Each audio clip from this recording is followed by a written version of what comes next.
Hey, how's it going guys? I'm Ruse and welcome back to my channel. I hope you are doing well. This week I'm going to show you my take on Ushi no Toki. It's going to be very different to what you usually expect from Nightfall decks. But I will warn you right now, this is a meme deck. And you know Onmyoji when it comes to meme decks, it's going to be really freaking expensive. So click away if you are low on talismans. Alright then, let's dive into the deck rundown, shall we? This is probably the most difficult to pilot deck I've ever made because this deck does not forgive any misplays. Snipe the opponent too soon? Oh, next turn they're going to hit you with that 15 attack Yasha. I will definitely explain how to pilot the deck in the replays, so for now let's look at the cards. First up is Kinara as our Nightfall engine and snipe. For her I'm bringing 2 Palace Silence Hall. Always try to get this card in your starting hand, especially against aggro, it will make your life much easier. Then we have 2 Horn Voice, a 5 damage targeting with 1 damage AoE is really good, especially with Suzuhiko Hime running around. This will let you kill that annoying Sacred Fire if you time it right. Then we have 1 Portent Conflict. I usually use this when you don't have anyone to tank attacks. You can bring the draw form if you don't like this, but I think we got enough cards to make up for the lack of draw. Then we have 2 Evolve. This is a must because this is your only way to get to Nightfall 10. Not only this gives you 2 free cards, this also deals 3 damage projectile every time Kinara luck checks. And then we have 1 and no return to finish off the opponent. Next is Komatsu Maru as our tanker and utility. Komatsu is a godsend in this deck because she does so many things. She draws cards, she tanks attack, and she also targets back row. She's a very good girl. For her, I'm bringing 2 Pinecone Handling. This card does 3 things in this deck. It draws the cards, it reduces Komatsu Maru's countdown, and it also fills up Hakuro Shoujo's charge. And it also has rebound. What more could you want? Then we have 2 Pinecone Raid.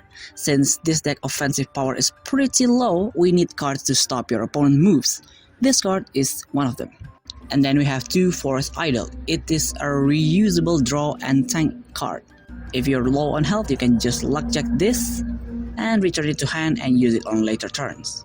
Then we have 2 Nimble Leap. Compared to Kinara's Horn Voice, this only deals 4 damage, so use this only when you can kill that Shikigami you're aiming for. Then we have the spice of this deck, Hakuro Shoujo. I always wanted to use her more often, but because of her kit being very slow, she is hard to fit in normal decks. So I'm glad I made this deck for her. First up, we have 2 Flowing Light.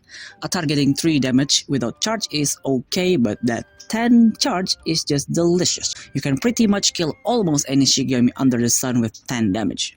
Then we have 1 Evolve. You can either use this as an instant 10 charge generator or mid-game setup, either way is fine. Then we have 1 Dreams. In case you are low on health, this card instantly restores 10 health. We will be getting hit quite often, so having an emergency heal is quite welcome. Then we have 2 Brilliance. This is what I meant when I said we don't really need that much draw power, since we're just going to get the cards we want using this. And if you're really lucky, you can even get SSR from this. Bear in mind that this card actually has increased rate compared to normal gacha, so you can rest easy. You will always get at least 2 SR cards. Then we have 2 Dazzling Box. We're mainly bringing this for that 10 damage piercing projectile. Since this damage pretty much focus on stalling and slowly building up advantage, this is the perfect card to push for that extra punch. And the extra orb when you land the luck check is also great. And lastly we have Ushi no Toki.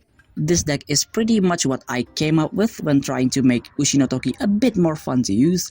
I tried many different combinations with like MOBA, with Nekomata, hell, even Karasu Tengu, but those decks are quite inconsistent unless you get a specific card. I could go the cheap way of just using the usual Nightfall full set, but that would be boring as fuck and not very no-lamp channel. I changed up her ratio a little bit and only bring one of her SSRs since we rarely reach Nightfall 10. I took out the level 1 form and replaced it with Training Waraningyo instead, because Kinara herself can carry us to Nightfall 10 by herself. Curse Piton, Doll Master, and Curse Waraningyo stays the same. Well, that's about it for the deck rundown. If you want to learn this deck, it's going to be a tough road, so I wish you good luck. Anyway, let's move on with the replays. Our first matchup is against Yasha's Nightfall. Against this deck, we should try and keep our targeting spells until they have a form on, or Yasha's attack gets dangerously big. If we can do it right, we should be able to defeat them. But Yasha's deck burst potential is really high when they high roll, so try to keep your health above 20 or 25. For our starting hand, always try to get Kinara's level 1 form or Ushi no Toki's level 1 form if you bring it. Otherwise, it's going to be pretty tough on you. Since this match we didn't get either, I will show you how we can work around it. The Shikigami that you can let die over and over again is Komatsumaru because you can pretty easily revive her with luck check. You don't want to waste Ushi no Toki summons this early. Try to use it when Yashas get big or when they reach level 2. On our turn, we're going to kill their Sparrow with Kinara, then activate Straining Wara Ningyo on Yasha. Now, if they attack, Yashas will not do anything on level 2. On their turn, they activate Slaughter to destroy our Ningyo, then direct attack with Ether Moment. This is clearly a bait. They want us to kill Ether Moment so they can revive Sparrow faster, while also building up their Nightfall. On our turn, we tried to kill their Yasha with Horn Voice, but we didn't land the luck check. Since we don't have Ushi's card, we're going to use her to attack and pass. On their turn, they put Doll Master on Ushi, then activate Curse Wara Ningyo targeting our Hakuro Shoujo. This is rough because we have 3 of our cards, and if we attack we might lose the SSR. On our turn, we're going to stop their Nightfall gain by killing their Ushi with Horn Voice. Once again, we failed the luck check. We then activate Pinecone Handling, we landed luck check and top deck Pinecone Raid that we're going to use to kill their Yasha, while also putting Komatsumaru on the combat zone and pass.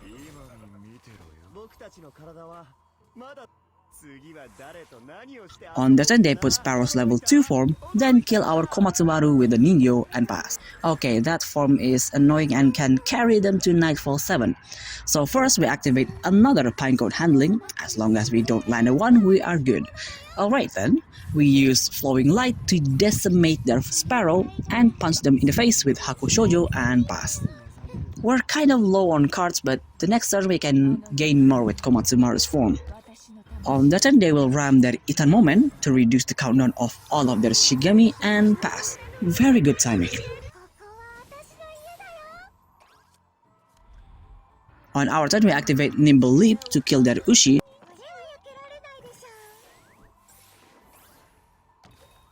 Then put Forest Idol to draw a card. We don't have Hakuro Shoujo's card, so we use her to attack again and pass.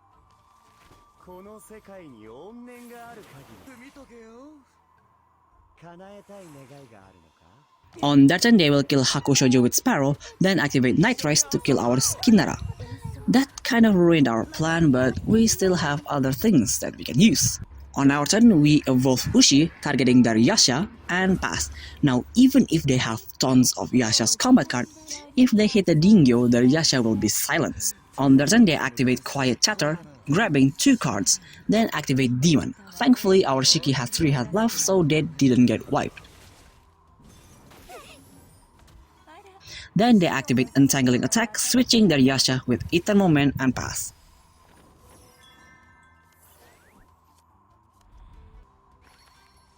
On our turn, we activate another Forest Idol to see what cards we can get. We get another copy of Doll Master, so we might as well activate 1 and pass.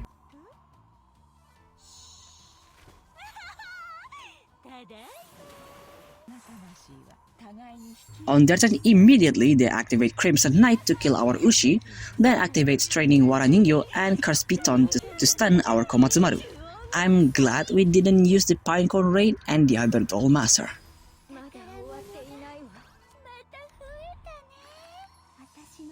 On our turn, we evolve Kinara again. We didn't land the luck check, but we now have 10 charge on Hakuro Shoujo, so we put Dazzling Box on her. And at the end phase, we fire off 10 damage piercing projectile. This is actually scary. We are leaving our combat zone empty while they have 7 attack Yasha. On their turn, they activate another Quiet Chatter to get 2 more cards, then they evolve Sparrow and activate the field. Okay, now this has turned into a really bad situation for us. If we can't destroy the field, or win before they reach Nightfall 10, we will lose. On our turn, since we got the extra orb from Hakuro Shoujo, we put Portent Conflict on Kinara. We landed the luck check, then use the summon to attack their Sparrow and pass.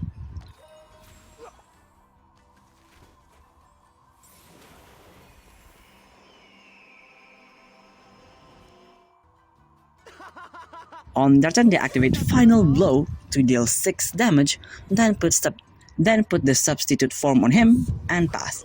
This is looking worse and worse for us.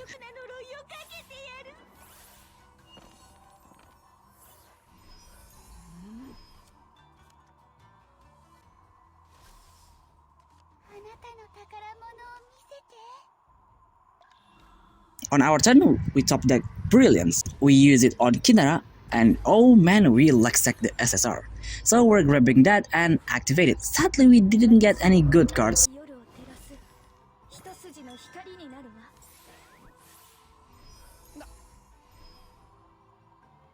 So we resort to activating Cursed Waraningyo on Yasha and pass. Hopefully, this is enough to stop them for one more turn.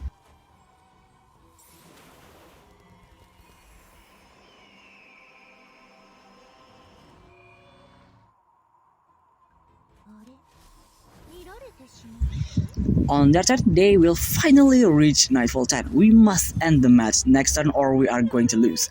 They put Doll Master on Ushi, that activates Substitute Waraningyo on our Hakuro Shoujo, and activate Curse Piton to kill her.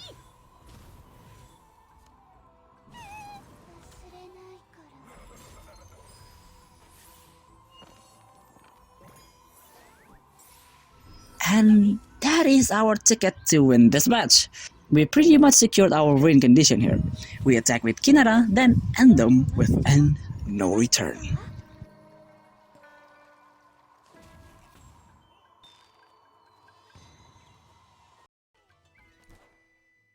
You've seen how we do against mid-range deck. Now how does it do against aggro deck, you ask? Look no more, because our second match is up against Fraggro Hakuro.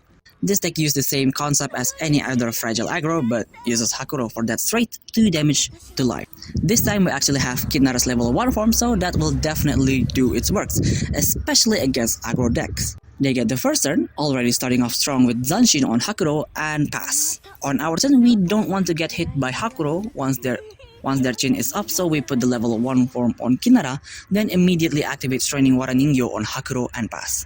On their turn, they activate Perfect Shot, but we landed Luck Check, so that will not do anything because Hakuro attack is 0. But they will attack one more time. This time we also landed Luck Check, but it damages the Waraningyo, so we ate that 2 damage. On our turn, we need to chip away their life, so we used Ushi to attack, then activate another Ningyo, this time on Chin. We need to stop her from using her cards.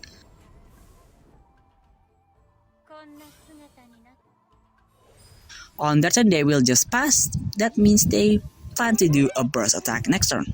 On our turn, we evolve Hakuro Shoujo, then activate Flowing Light to decimate their Chin. The less Chin triggers her countdown, the better it is for us.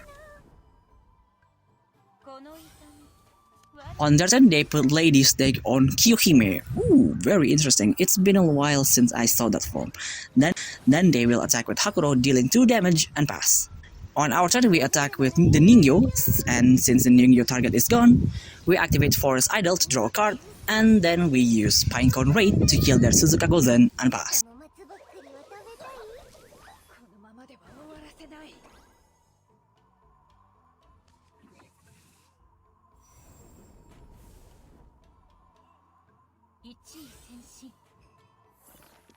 On that turn, they will simply attack our Komatsumaru, almost killing her, and pass. That 2 damage poke is getting really annoying. On our turn, we activate another Force Idol and top deck Horn Voice, so of course we use it to kill their Hakuro.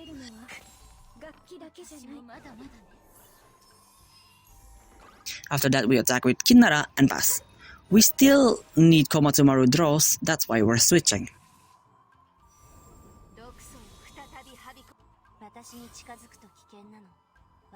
On their turn, they activate Serpent Lash, almost killing our Kinara, Then they activate Feather Regrow to draw a card. Then they attack with Chin to kill our Kinara and pass.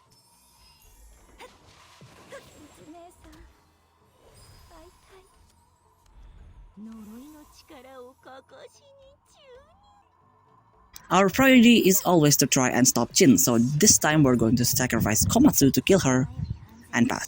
She will definitely die next turn because Suzuka Gozen revives. On their turn, as I predicted, they put Homecoming on Suzuka Gozen, then activate Serpent Lash, killing our Komatsumaru. Now that we have empty zone, they will deal 8 damage straight and pass.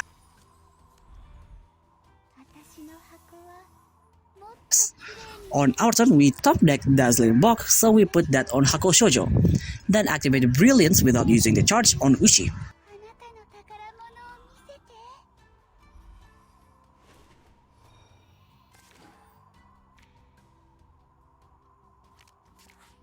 We take the cursed Wara Ningyo and immediately misplay. I should have targeted Kyohime because at the end phase, Hakuro Shoujo fires off the 10 damage projectile, killing their Suzuka Gozen.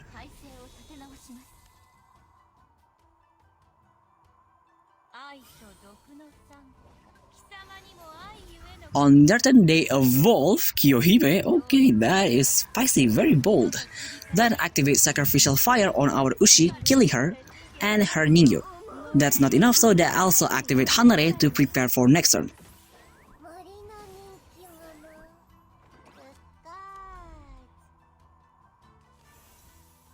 On our turn, we activate Dreams without the charge to revive Ushi. First, we attack with Hakuro Shoujo, then evolve Ushi targeting Hakuro. Immediately after that, we activate Curse Piton to their ass and pass. We also top deck and no return. That will be very spicy.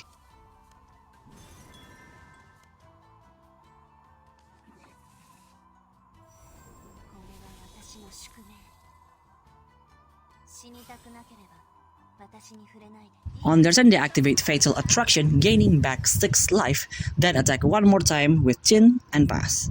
Oh, you sweet, sweet child. This will be your demise. We landed the luck check on Hakuro Shoujo.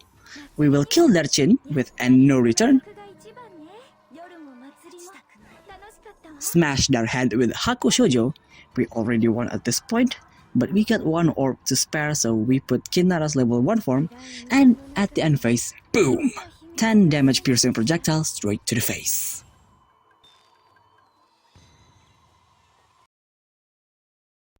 Well, that's all for today's video. I certainly hope you enjoyed it.